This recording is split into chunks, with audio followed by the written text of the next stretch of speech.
Has atacado últimamente, no es porque seas débil, es porque estás más cerca que nunca. El enemigo no pelea contra quien no tiene destino, no lucha contra quien no representa amenaza, no presiona a los que viven dormidos.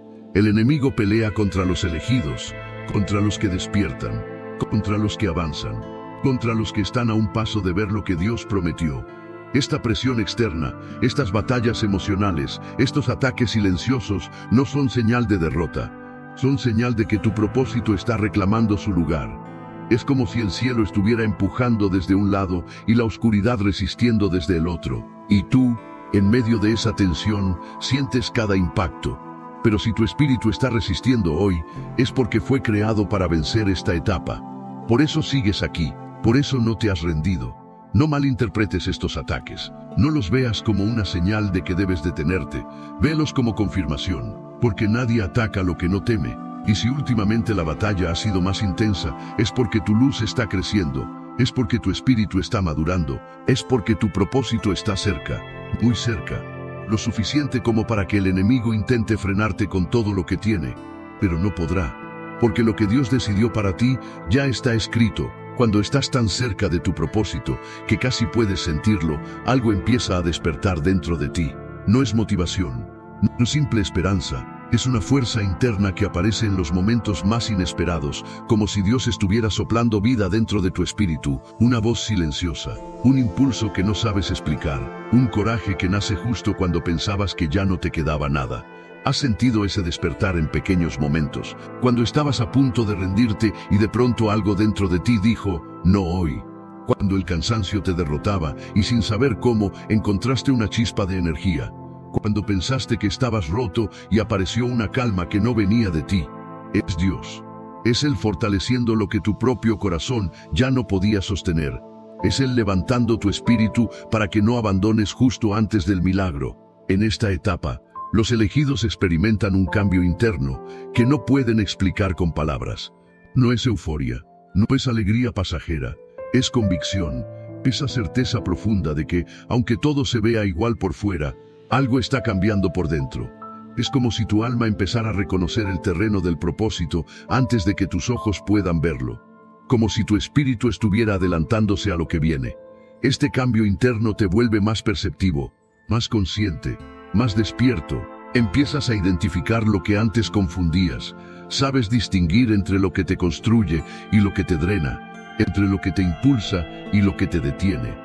Entre lo que viene de Dios y lo que viene para distraerte. Esa claridad nueva no es casualidad, es parte del entrenamiento para sostener la vida que te espera. Y darán frutos arriba, porque un remanente partirá de Jerusalén, y un grupo de sobrevivientes del monte Sión. El celo del Señor de los ejércitos realizará esto. Por lo tanto, así dice el Señor sobre el rey de Asiria: no vendrá a esta ciudad, ni lanzará una flecha allí, ni se presentará ante ella con un escudo, ni levantará un muro de asedio contra ella. Por el camino que vino, por ese mismo camino regresará, y no entrará en esta ciudad, declara el Señor, porque protegeré esta ciudad para salvarla, por mi causa, y por causa de mi siervo David. Entonces sucedió en esa noche, que el ángel del Señor salió y mató a 185.000 hombres en el campamento de los asirios. Cuando los sobrevivientes se despertaron por la mañana, he aquí que todos los 185.000 estaban muertos. Este formidable ejército fue aniquilado en una sola noche por la simple y gran intervención de Dios. Contra todas las probabilidades y contra toda expectativa, excepto la expectativa de la fe, el ejército asirio fue rechazado sin siquiera disparar una flecha en Jerusalén. Lo imparable fue detenido y lo invencible fue derrotado. Dios fue capaz de realizar esta tarea con facilidad. De cierta manera, el Señor tuvo mucho más dificultad en poner los corazones y mentes de su pueblo en el lugar correcto. Una vez que estuvieron allí, fue simple para Dios delegar esta tarea a uno de sus ángeles. Esto sucedió exactamente de la manera que Dios había predicho. El rey asirio partió aún lleno de orgullo. El Señor Dios defendió a Jerusalén contra Sennacherib y su ejército. Bastó un golpe del ángel del Señor para librar a Judá de su enemigo. 185.000 soldados asirios fueron muertos instantáneamente.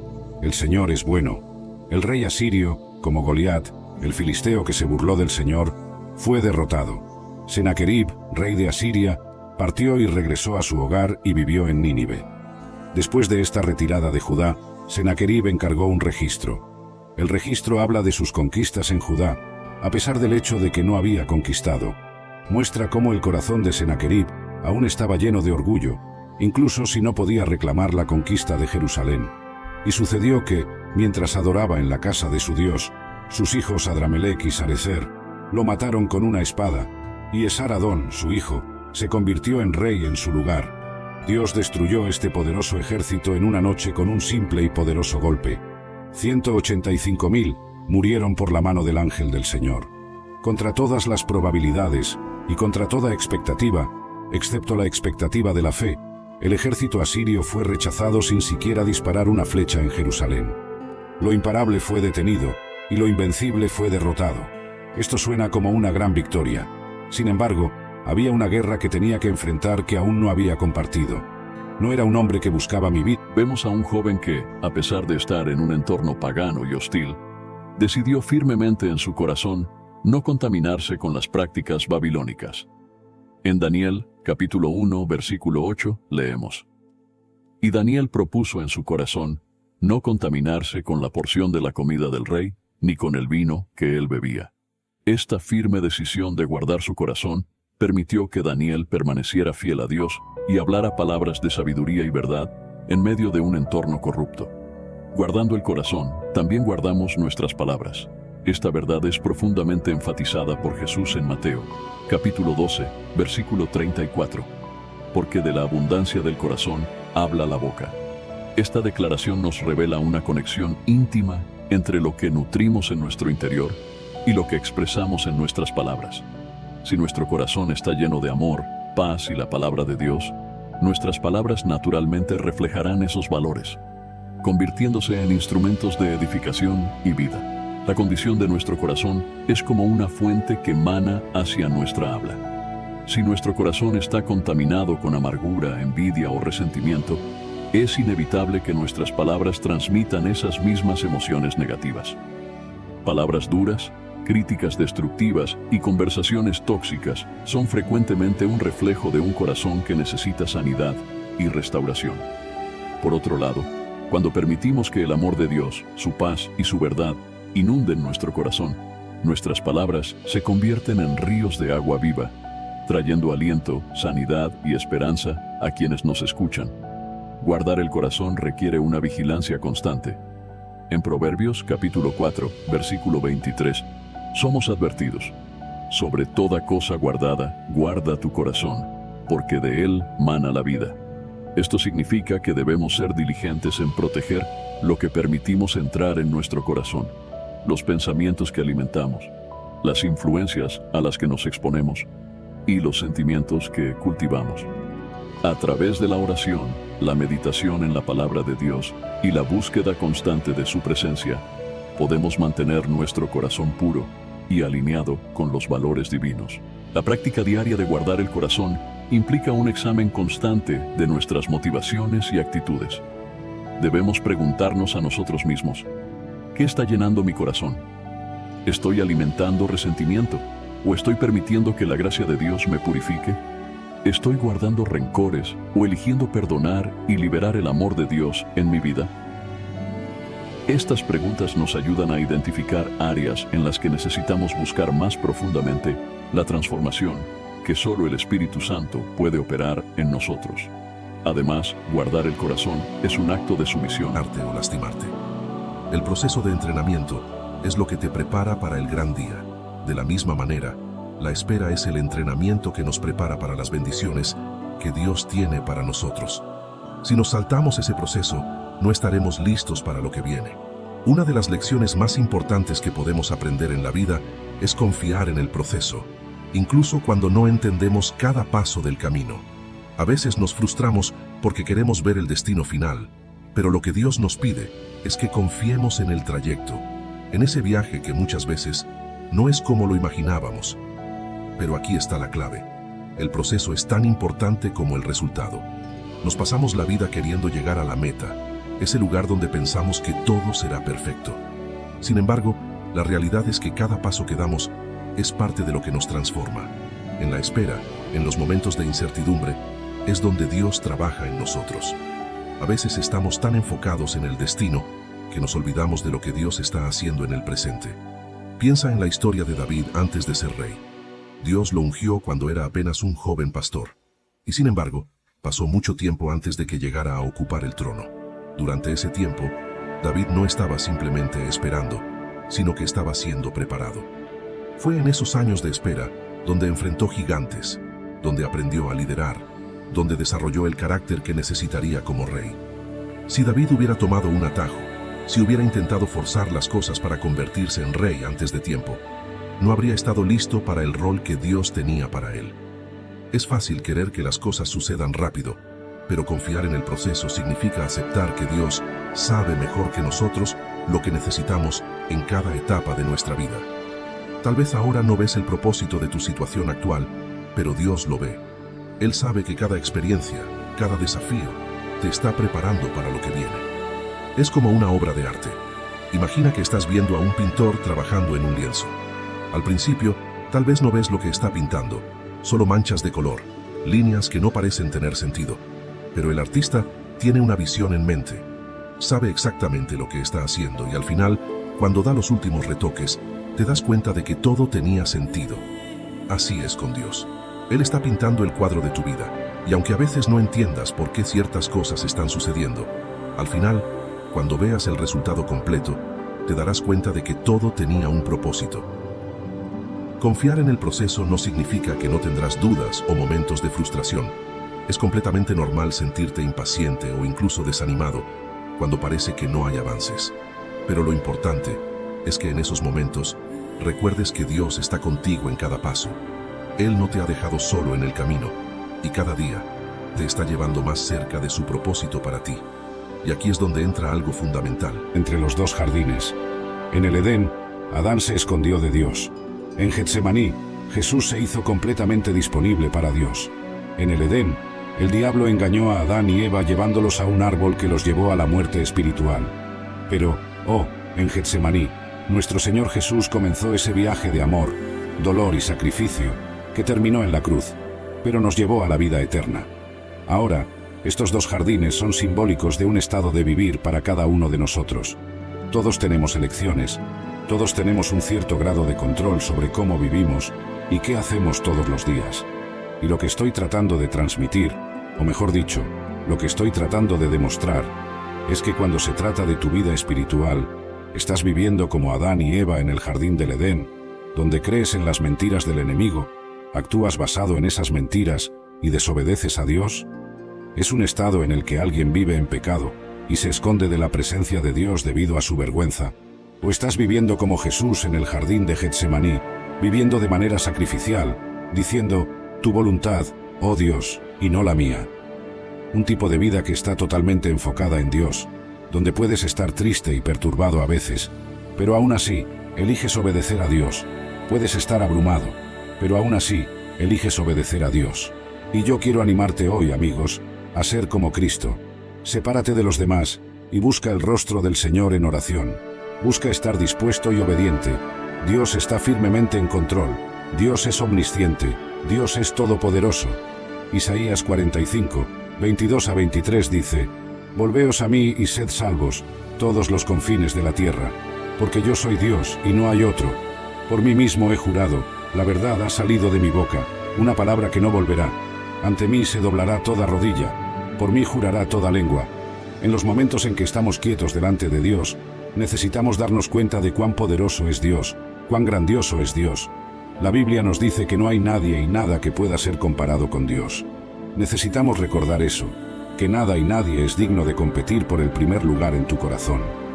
El profeta Isaías recibió una revelación que debe inspirarnos a todos a reconocer a Dios por quien Él realmente es. Escucha atentamente lo que Isaías 45, 2 a 7 dice, Yo iré delante de ti y enderezaré los caminos torcidos, romperé las puertas de bronce y cortaré los cerrojos de hierro. Te daré los tesoros de las tinieblas y las riquezas escondidas, para que sepas que yo soy el Señor, que te llama por tu nombre, el Dios de Israel.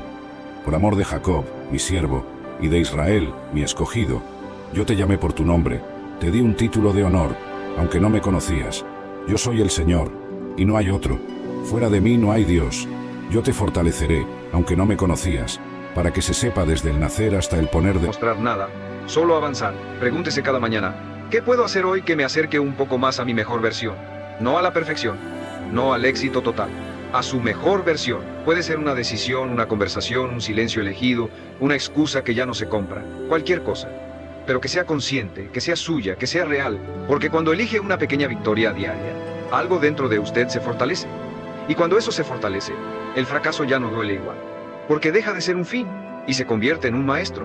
Y así es como se gana, no con gestos grandiosos, con consistencia mínima, pero diaria, pero firme, pero decidida. Así, un día despierta y se da cuenta de que todo lo que soñó no llegó por arte de magia, llegó porque usted no se rindió con lo pequeño. Y el que no se rinde con lo pequeño, termina logrando lo grande. Siempre. Y al final, cuando todo esté dicho, cuando los días hayan pasado y las excusas ya no puedan sostenerse, entenderá una verdad simple pero ineludible. No fracasó por falta de oportunidades, fracasó por no tomar control de sí mismo cada mañana. Porque en cada amanecer tuvo la oportunidad de cambiar su historia, de reescribir su destino, de caminar distinto. Y eligió postergar, eligió repetir, eligió esperar. Pero si hoy está aquí, si ha llegado hasta este punto, es porque algo en su interior ya no tolera seguir igual, porque dentro de usted hay una voz que grita en silencio, basta de lo mismo. Y esa voz, cuando se escucha con valentía, se convierte en guía, en fuerza, en renacimiento. Usted no vino a sobrevivir los días, vino a construir una vida digna de ser vivida. Una vida con dirección, con carácter, con poder. Pero eso no se regala, se conquista. Y se conquista cuando deja de negociar con sus excusas, cuando se compromete con su mejor versión, cuando cada mañana se levanta con una sola pregunta en mente: ¿cómo puedo honrarme hoy? Porque cuando un hombre se honra, cuando decide dejar de ser el resultado de su pasado para convertirse en el arquitecto de su presente, entonces el mundo ya no lo arrastra.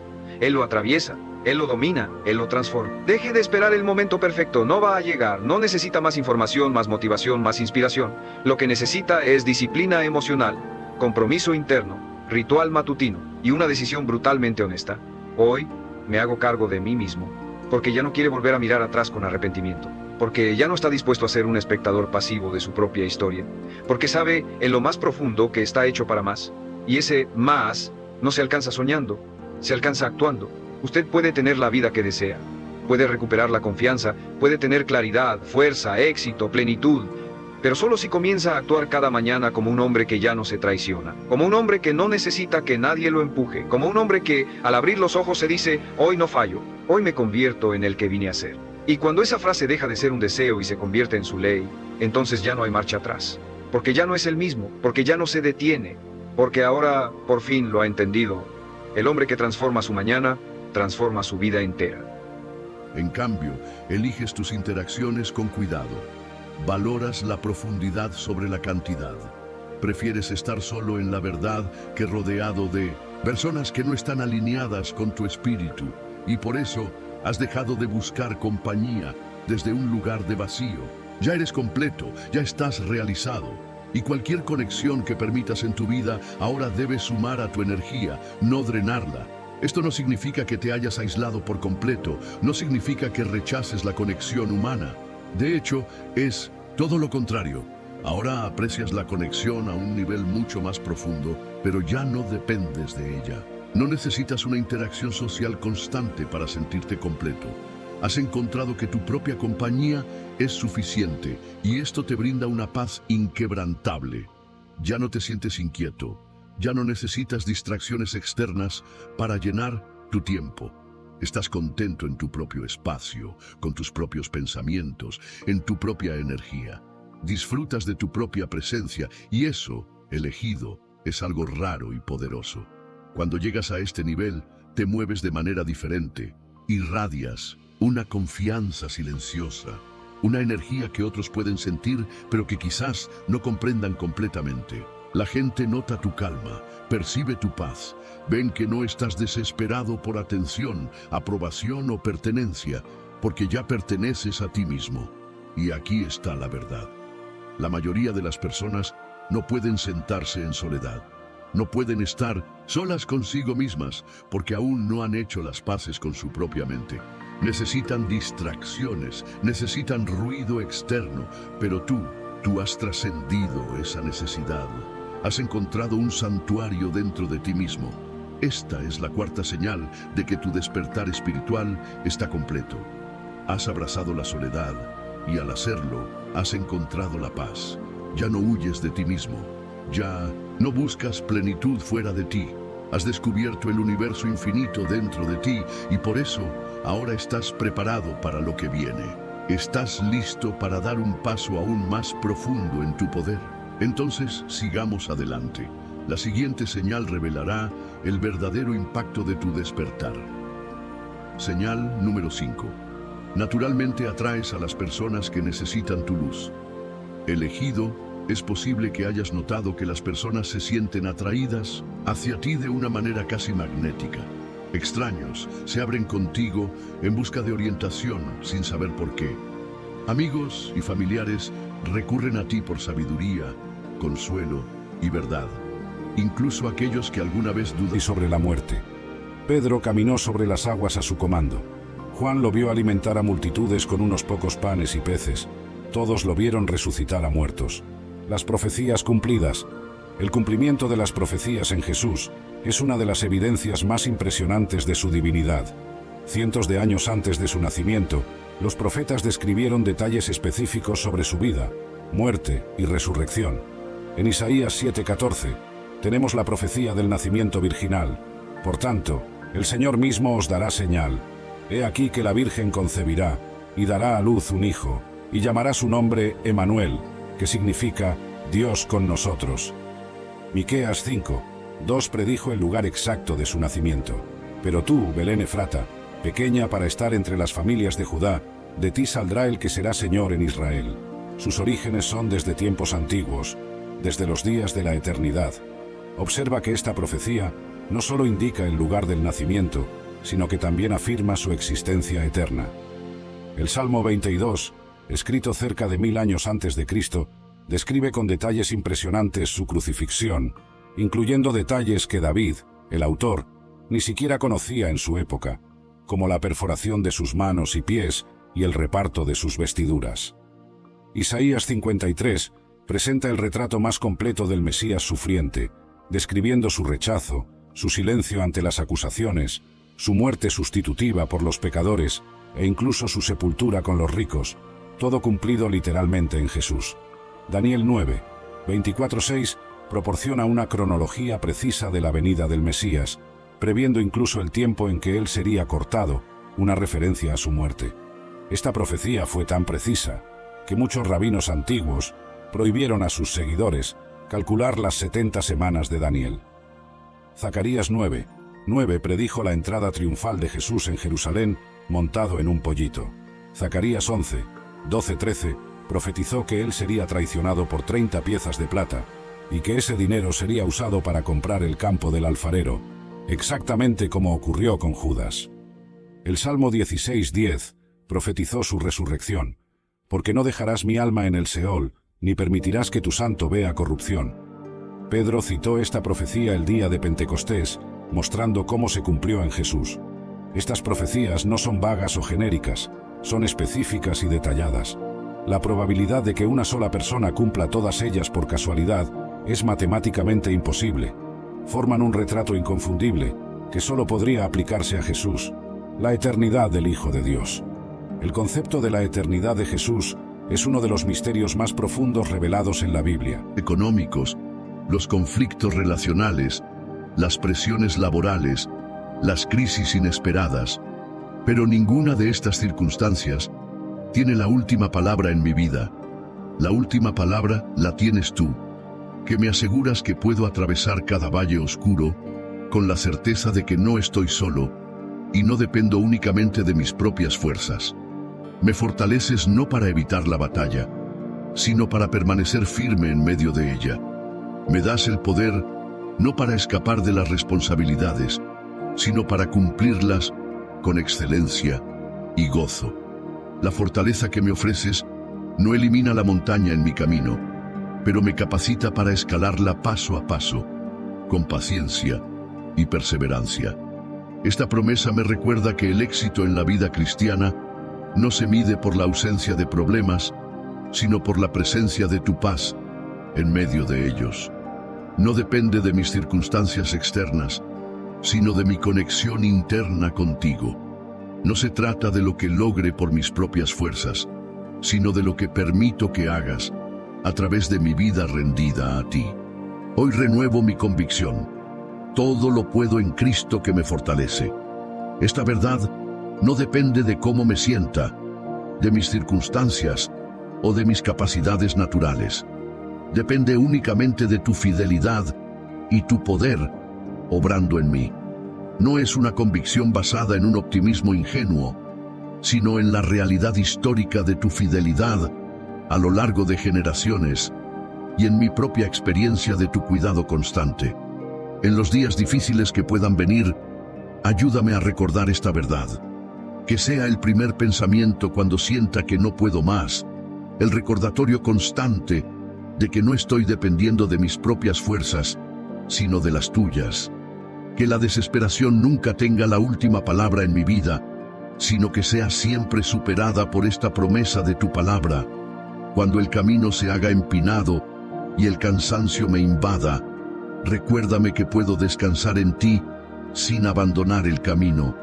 Cuando los obstáculos parezcan imposibles de superar, muéstrame que lo imposible para los hombres es posible para ti. Cuando sienta que he llegado al límite de mis recursos, ayúdame a recordar que los tuyos son infinitos y están completamente disponibles para mí. Esta promesa es también un llamado a la humildad.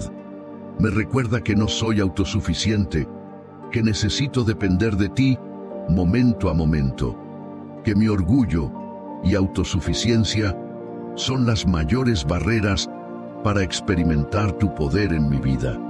Hoy elijo la postura de dependencia, reconociendo que sin ti nada puedo hacer, pero contigo todo es posible. Gracias porque esta verdad no es solo para mí, es para cada uno de tus hijos que enfrenta sus propias batallas, dudas y desafíos. Tu promesa es igualmente poderosa para cada persona que la recibe con fe, sin importar su trasfondo, sus circunstancias o sus debilidades particulares. A ti que estás escuchando esta oración, te animo a levantar la mirada hoy. No importa cuán abrumadoras parezcan tus circunstancias, recuerda que sirves a un Dios que te fortalece en todo momento. Da el siguiente paso.